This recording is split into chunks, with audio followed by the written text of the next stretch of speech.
વલસાડના દાંડી ગામે દરિયા કિનારે સોશિયલ મીડિયામાં પ્રસિદ્ધિ મેળવવા માટે જીવના જોખમે સ્ટન્ટ કરવું બે ઈસમોને ભારે પડ્યું। ડુંગરી પોલીસે બંને ઈસમોની અટકાયત કરી। આજકાલના યુવાધનો સોશિયલ મીડિયામાં પ્રસિદ્ધિ મેળવવા માટે અવનવા સ્ટન્ટો કરતા જોવા મળે છે અને આવા સ્ટન્ટના કારણે પોતાના સહિત બીજાનો જીવ પણ જોખમમાં મૂકતા હોય છે। ત્યારે વલસાડના દાંડી ગામના દરિયા કિનારે ધરમપુરના બે યુવકોને સોશિયલ મીડિયામાં પ્રસિદ્ધિ મેળવવા માટે જીવના જોખમે સ્ટન્ટ કરવું ભારે પડ્યું છે।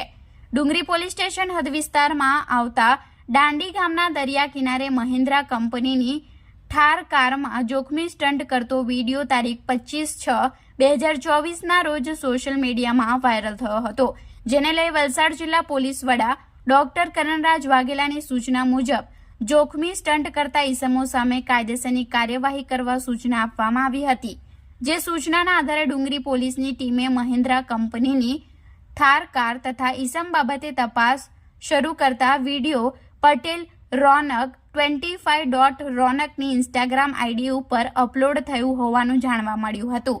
જે વિડીયોના આધારે મહિન્દ્રા કાર નંબર GJ21CE0025 કારમાં સ્ટન્ટ કરનાર રોનકભાઈ હસમુખભાઈ અંબુભાઈ ધોળિયા પટેલ ઉંમર વર્ષ 19 રહે ધરમપુર ટાઉન વાલોદ ફર્યા હોવાનું જણાઈ આવ્યું હતું તથા વિડીયો કેદ કરનાર જય અનમોલ સંજયભાઈ મોહનભાઈ પટેલ ઉંમર વર્ષ 21 રહે ધરમપુર ટાઉન વાલોદ ફળિયાના આ બંને ઈસમો એકબીજાની મદદગારીથી જાહેર જગ્યા ઉપર પોતાની તેમજ બીજાની જિંદગી અને શારીરિક સલામતી જોખમાય તે રીતે બેફામપણે બેદરકારીપૂર્વક મહિન્દ્રા થાર કાર હંકારી સ્ટન્ટ કરી વિડીયો વાયરલ કર્યો હતો। જેના આધારે ડુંગરી પોલીસની ટીમે બંને ઈસમો વિરુદ્ધ ડુંગરી પોલીસ મથકે DMS 2023ની કલમ મુજબનો ગુનો દાખલ કરી બંને ઈસમોની અટકાયત કરી આગળની કાર્યવાહી હાથ ધરી હતી।